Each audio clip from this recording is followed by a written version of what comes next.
Hello and welcome to FPL Mate, your best mate for fantasy Premier League content for the 2021-22 season. My name is Dan and welcome to the Game Week 17 team selection video. Now, before we get started, I do want to tell you a quick story about what has happened to me, within the last few hours. So I have already recorded and made this video. I waited up really late to try and wait to get some Manchester United team news, to see what was going on with a fixture postponement before making my team selection video, so I could give you the most accurate team selection video I possibly could. I kept waiting. In the end, I was just like, I'm just going to record this video. So I recorded the video, edited it. It got to around 12, midnight in the UK, and finally Manchester United, after I'd already finished the video, told us that their game was cancelled, which basically meant that a lot of the stuff I said in the first recording of the video was completely irrelevant. So since then, I've been doing my research, doing some planning. It is currently 2 a.m. I'm recording this same video again, and it's going to take another couple of hours to finish editing it as well. There is no way I get this video up tonight, so when you're watching this video, I imagine it's probably in the morning because I cannot stay awake for very much longer. I am so tired. So yeah, there you go, guys. That's the story of my evening tonight. Now, a lot of people say that the footballers have a tough time through the winter international, or in the winter, loads of games in the winter. I can't even speak. Loads of games throughout the winter. But content creators, FPL content creators, it's a pretty crazy time for us as well. So yeah, if you wouldn't mind leaving a like and subscribing to the channel, that would be massively appreciated. But that's enough rambling for today. We're not doing a sponsor today. We're just going to get straight in with the video and see what we can do. So guys, here is my game week 16 points. Old rank 895. As you know, I kind of slipped in rank quite a bit last week, but we are back up again. It shows you how quickly things can change in FPL. You have bad game weeks, you have good game weeks. You can go up and down. That's what it's all about. There's going to be ups and downs. You can't expect to have a green arrow every single game week. And in the end, it was actually a really, really good game week for me. And I was actually really, really pleased, to be fair. So obviously Ramsdale, we know what Ramsdale's about. When he keeps a clean sheet, he gets loads of points because he's always guaranteed to get those save points. When he gets the save points and the clean sheet, when the clean sheet comes as well, that also means bonus points, and you end up getting these insane goalkeeper scores. He's just an absolute goat keeper in terms of FPL for sure. So super happy with that. Trent, Cancelo, reliable as always. The Chelsea defenders, disappointing once again. A little bit worrying to see these Chelsea defenders conceding, game after game after game. What the big thing of the game week, I suppose, was the double up in West Ham. We were already excited to go on some West Ham players last game week. They really kind of disappointed in the 0-0. They were on top in the game, but they weren't able to convert any of their chances. They didn't really have any real clear-cut chances in that game. Perhaps they should have scored in that game, but there was no real clear-cut chances. So hopefully they can improve on that. But yeah, really quite disappointed that the West Ham boys didn't do so much. For me, the best thing of the game week was, of course, James Maddison, 2 assists and a goal on absolute fire. Maybe you can say certain things about the penalty, but there's nothing compared to the Bernardo penalty, surely. Penalty assist, should I say? James Maddison, to have this differential in my team, I brought him in, as a differential, as a player I really like the look of, someone who I thought was going to do really well, and I think it's gone pretty well. Now, they don't all go well. Some of my risky picks, and guys, I do like a risky pick. Some of them do go well, some of them don't go well, but this is an example of one that has gone well. But guys, you've got to buy that lottery ticket if you want to win the raffle, Does that say and make any sense? I don't know. It's very late. But you know what I'm saying, guys. You have to be in it to win it. If you don't take the risk, you're not going to get that luck. You create your own luck, you create your own differentials. You have to actually try. You actually have to at least try it for it to come off, and I think that's in many ways been the difference in getting me quite a high rank this season. And I've been a combination of luck, but a lot of insight and edge, and just taking risks, and that's what I've enjoyed doing this season so much. So there you go, 79 points all out in Game Week 16. Super happy. We're back in the race. As long as I can stick within the top 500 for the next 5-10 game weeks, I'll be really happy with that. And then we'll move on to the double game weeks, and I'll start implementing my chip strategies, and should set me up for a good season. Who knows, guys? But yeah, happy with the rank, happy with where we are. How are we going to get another green arrow amongst everything that's going on right now? Let's talk about that. So guys, just one free transfer for me at 0.5 in the bank, so not a lot of room for manoeuvre, I guess, which is not exactly ideal when we have the current situation in the Premier League that we currently have. But anyway guys, I'm going to just talk through all of my players, and then as we go through each of my players, we'll talk a little bit about the potential postponements of games and the confirmed postponements of games that we have seen ready for Game Week 17. It's not good news, guys. It's going to be a struggle for a lot of us. We're going to have to try and deal with it somehow. This is how I think I'm going to deal with mine, although I do want to say before I even put any players on this pitch, there will be news coming in throughout Tuesday, today, and things will change very quickly. Maybe another game gets announced as postponed, new information comes out.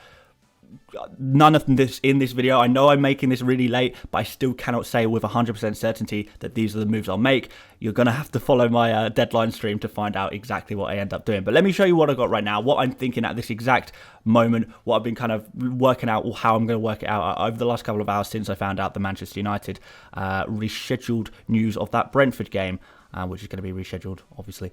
So let me tell you, we've got, first of all, Ramsdale in goal.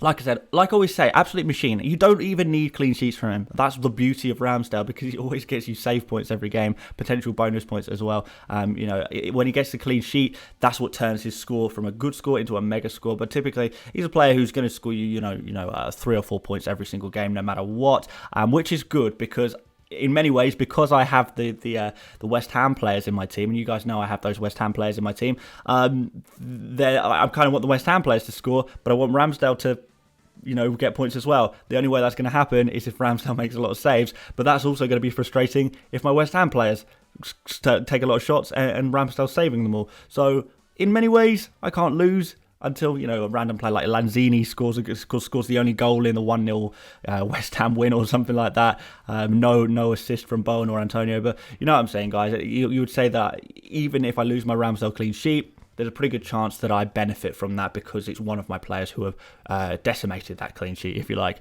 So moving on into defence, we've got Trent Alexander-Arnold against Newcastle. Really, really exciting fixture, this one. This is definitely the fixture of the game week. Amid all of the stuff that is making us say, oh, I just can't be bothered this game week, at least we have got this beautiful situation of a Liverpool, the best attack in the league against the worst defence in the league. There's going to be some goals in this, isn't there? Hopefully some clean sheets as well for Trent. So yeah, that's going to be really, really awesome. We're going to be thinking that Alexander-Arnold's he's got to be at least on for a nice 9-pointer, then bonus, 10, 11, 12, 13 points. You really would not be surprised in this game if Trent Alexander-Arnold absolutely hauled. You expect all the Liverpool boys to, but yeah, definitely Trent with his creativity and the clean sheets as well. It's going to be really awesome. Really, good for set pieces as well. We know Newcastle can sometimes struggle from those set pieces, which could be nice for Trent to deliver some of those into the box. We've got Reece James here, Everton at home. Decent fixture, I think. Everton kind of struggling a little bit in attack still. They still haven't really got all the attackers that they could possibly dream of. So they're perhaps going to be struggling. It's a home game, and although I have got some concerns about Chelsea's defence, it's very clear that the individual mistakes from people like Jorginho, from Alonso maybe, Mendy being in pretty poor form at the moment, lacking in confidence. Tuchel's already said Mendy's lacking in confidence. There is no Kovacic still, and there's no Kante still. So there is some absentees. Chilwell as well, of course. There's some absentees. There's a lot of factors that are actually making Chelsea's defence a lot worse than they perhaps were previously in the season. And then perhaps that a lot of that before was to do with Mendy keeping them in games a lot of the time and guaranteeing those clean sheets. But also, it'd be nice if those Chelsea fullbacks got up the pitch and attacked a little bit more. But what I'm saying, in essence, guys, is that I'm no longer convinced by the Chelsea double up in defence, even in these nice fixtures, really.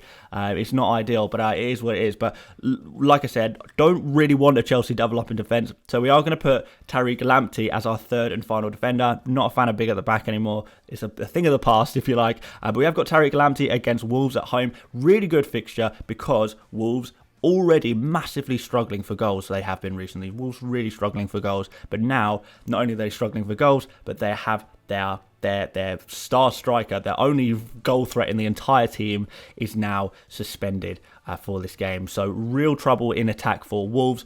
who's going to benefit from that? Well, whoever they're playing, right? And that is Brighton, a team that is not a bad defensive team anyway. Lamptey picks up those defensive points. Not sure if Lamptey will be able to get anything going forward, really, because Wolves are a pretty good defence at the end of the day. They're just not a very good attack. So clean sheet would be pretty, I would kind of expect a clean sheet from this game, if I'm honest. And, Lamptey, he doesn't play a lot of games, but he has had that rest because of obviously the last game week he wasn't able to play because that game was rescheduled. So Lamptey has had his nice rest. Everyone at Brighton's had their nice rest, but the small problem is that there might be a COVID outbreak at Brighton. Well, there is a COVID outbreak in Brighton. We don't know exactly how bad it is, but we know there's a few cases among their playing staff. I don't know what the situation is with staff or under 23s or anything like that, but there are a few players in the Brighton team, we don't know who have got COVID right now. So is that game going to be postponed? It is technically possible that this game gets postponed, and that is a minor. It's a minor worry, but it's going to be a case of either it goes ahead or it doesn't. As long as I have something on the bench to back it up, maybe Alonso, then that'll be okay. I mean, at least it would be okay if it wasn't for some of the other absentees. But we'll come to that. Let's go on into midfield, guys. With Mo Salah. Won't talk about this too much, but what I will say on this one, because a lot of people have been asking me about this, I'll talk about this here in the Salah section, I guess. A lot of people have been asking me about whether it would be a good idea to triple captain Salah this game week, because obviously Newcastle is an amazing fixture. I'm personally not going to go down that route. I'm always, in the camp of thinking the best time to use your triple captain chip is when your captain is playing in a double game week. That is the ideal time, because even if you were to say, I think Salah's going to go to Newcastle. Not go to Newcastle. Newcastle's going to go to him. Salah's going to go into this game and he's going to score 2 goals. Amazing. That would be a really good use of a treble captainship, right? But if Salah has a double game week and he scores in both of those games, so same amount of goal output, but over the course of 2 games, maybe 2 slightly harder games than Newcastle, but he scores 1 in each game. But in that situation, not only has he scored in 1 in each game, but he's also got 2 lots of points for playing. So assuming he plays 60 minutes in each of those games, he's already got 4 points just for playing. He collects bonus points twice rather than just once, and that really inflates the potential total score for a player when they are playing in a double game week, even if those fixtures in that double game week aren't quite as easy as Newcastle at home. So that's my thoughts on that one. That's why I won't be triple captaining Salah. Just wanted to pop that in there, and maybe some people will find that useful, maybe not. Who knows? We have got Jota next. Similar situation to Salah. I actually really like Jota. I really like him. A lot of people give him a tough time. They say he's a bad finisher. He misses a lot of his chances. But the fact is, he gets so many chances that, of course, he's going to miss a few of them. So no one, only Salah is getting, in the Premier League right now, only Salah is getting more chances, goal-scoring opportunities than Jota. So Jota is getting an unreal amount of opportunities. He's not as clinical as Salah, but Jota is still overperforming on his XG. So he is actually still finishing fairly well. We see him miss a lot of chances, but that's because we see him take so many chances. So of course he's gonna, you have more chances, you miss more chances. It's a numbers game at the end of the day, and as long as he can keep getting an elite level of chances to score, he doesn't need elite level of finishing as long as he is keeping up with his XG, which he absolutely is. So amazing stuff from Jota. I think a lot of people give him a hard time. Last couple of games he's blanked. Last game he blanked because he was lacking match fitness. He couldn't even start the game. The game before that, really tricky game against Wolves, and the 3 games before that he scored 4 goals. So I think a lot of people give Jota a hard time. I'm certainly not going to be giving him a hard time. I think he's an absolutely brilliant pick, and I can't wait to see him perform against Newcastle. I don't think Firmino's going to be back. Origi's still got a little injury there as well, hasn't he? Oxlade-Chamberlain didn't really do the job. There's no real reason why Jota would not start in this game. No concern for me whatsoever, which is actually quite nice. Given this game week, there are so many concerns. That is one that isn't a concern. Let's polish off this midfield. We've got a few more players to go through, and this video might be a little bit longer, by the way, guys. I kind of understand that because there's just so much to talk about. It's just crazy this week. But yes, we've got James Maddison.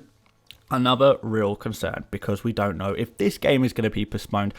Basically, the situation is at Spurs that Spurs have a strong desire to play this game. They really want this game to go ahead. They've been training, but unfortunately, on Monday there was another outbreak among the under-23 squads this time, and they had to shut down the under-23s section of their training facility. So another little outbreak there. It does look like some of the Spurs players who did have COVID are coming back to training for Spurs, full training, So the first team is looking good, but I don't know what's going to happen here, and you never know for sure what's going to happen. It was looking really positive. The Spurs were making real efforts to make sure this game goes ahead, and then they have the outbreak among the under-23 squad. And it's like, but what I can say, guys, is that we may not know whether this game goes ahead before the deadline. We may not know about what's going to happen, but if it does go ahead, you could say that Maddison's probably going to start this game, almost certainly going to start this game.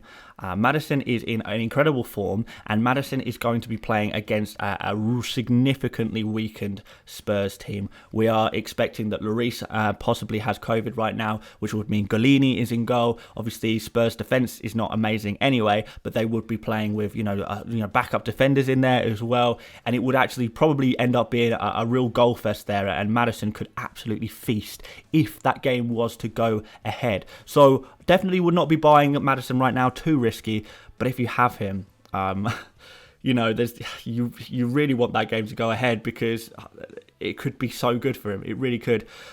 We've got Jared Bowen, Arsenal away. Nothing too interesting to say on this one, so maybe I'll pass up this one a little bit, because it's just, a slightly tricky fixture for Bowen. It's not an ideal fixture, but Bowen is still the best attacker at West Ham. Always the furthest forward, always taking the most shots, and being one of the most creative players in the team as well. So just, in my opinion, the best attacking, best attacking player at West Ham, full stop. Has been pretty much all season. He's probably been the best attacking West Ham player all season, especially if you discount the couple of games at the start where Antonio was on flames. Bowen is just the guy, right? So yeah, really good stuff there. And then we're also sitting currently with Brownhill in the midfield. Watford at home, not a bad fixture, but Brownhill, he was dropped last game. He was rested last game.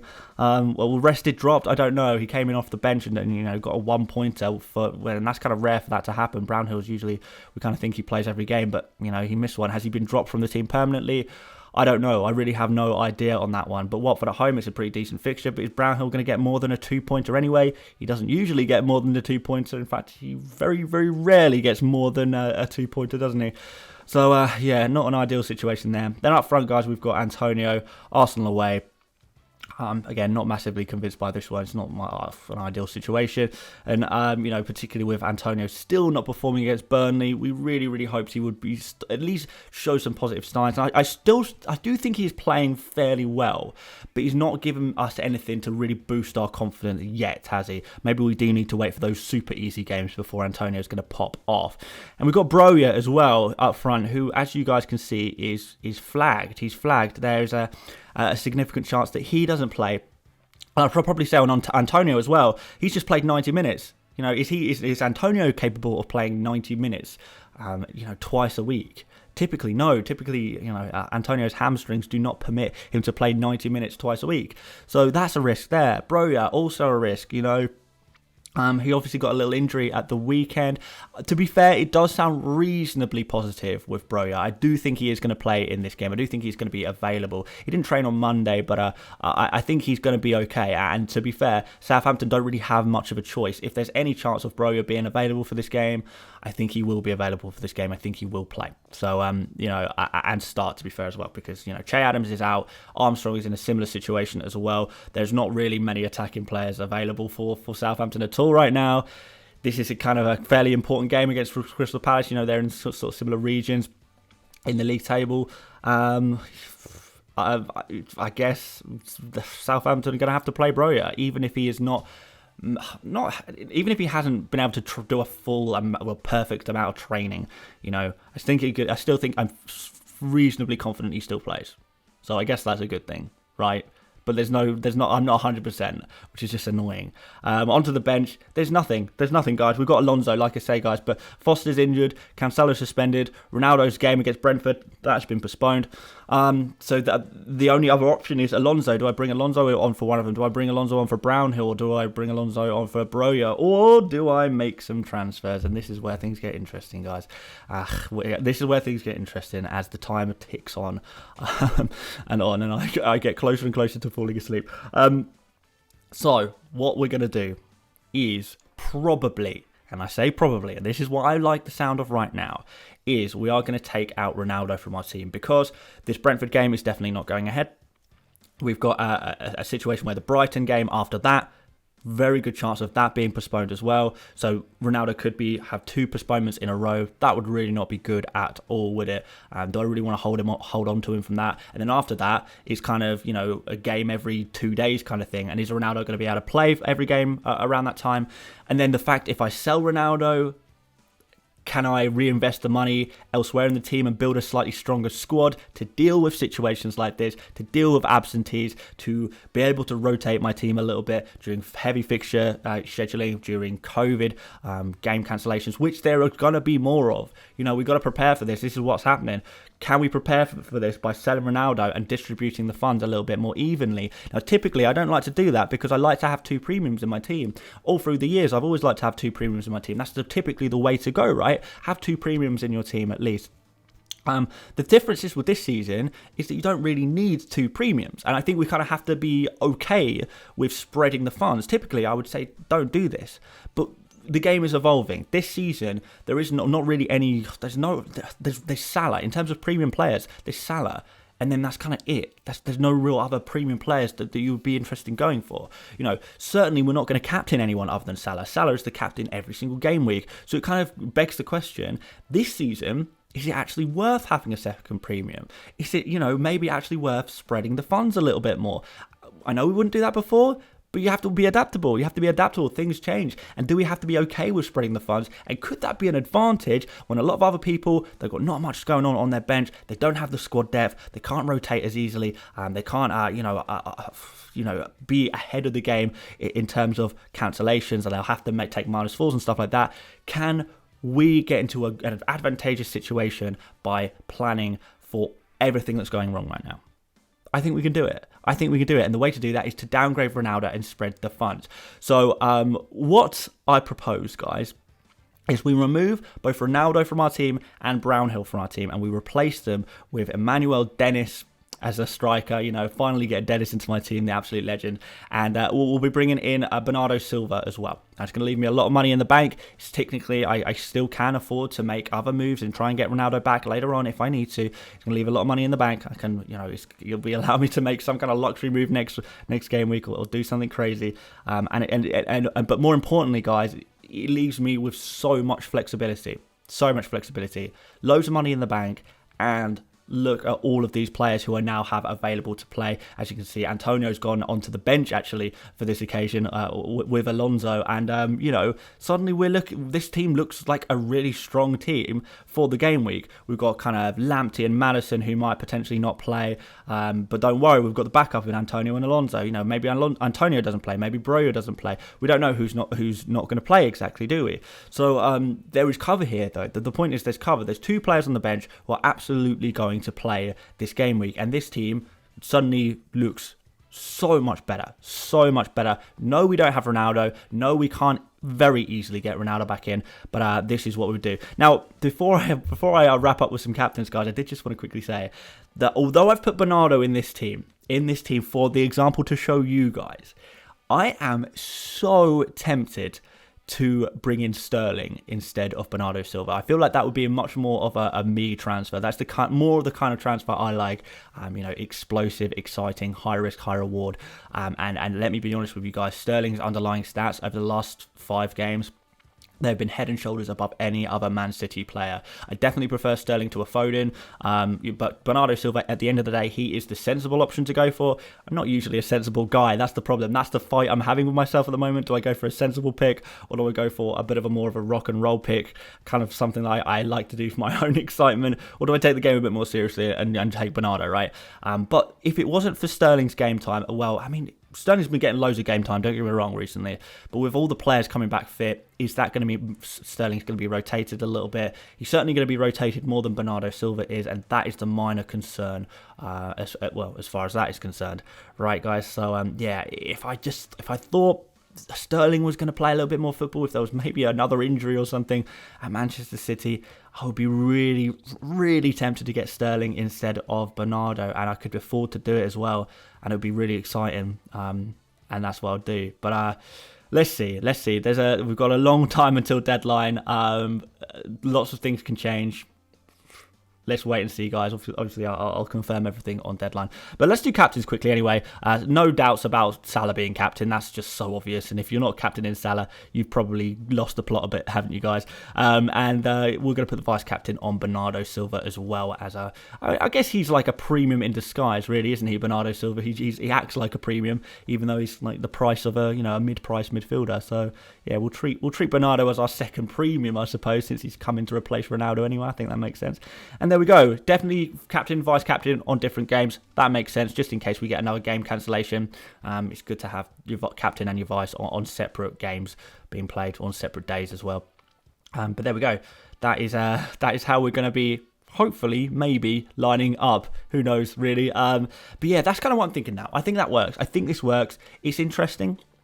It's a change of direction, but I think it's a good way of adapting to the times, and I do want to stay ahead of the game at all points. I don't want to be too reactive. I like to stay ahead, and yeah, I think this is possibly the way to do that, and it might be a really nice, safe way of playing FPL over this nightmare period where everything seems to be going wrong for everyone, and we can kind of stop saying, oh, I'm unlucky, my players got injured, my players, playing too many games in a row, my players out for COVID. If you prepare, then there's you no longer have the excuse of luck, and you can take the game back into your own hands. And that's kind of the idea of what I would like to do, really. So there we go. Right, that is the end of possibly my longest video of the season so far. Like I said, so much to talk about. I, guys, am going to go to bed and finish editing off this video in the morning. But I hope you did enjoy the video. If you did, please do leave a like. That would be massively, massively appreciated. Subscribe as well if you're new around here. That would be awesome. And hopefully, guys, I'll see you on the deadline stream where we will lock everything in. And there we go, guys. Yeah, once again, thank you so much for watching, and I will see you later, mates. Bye-bye.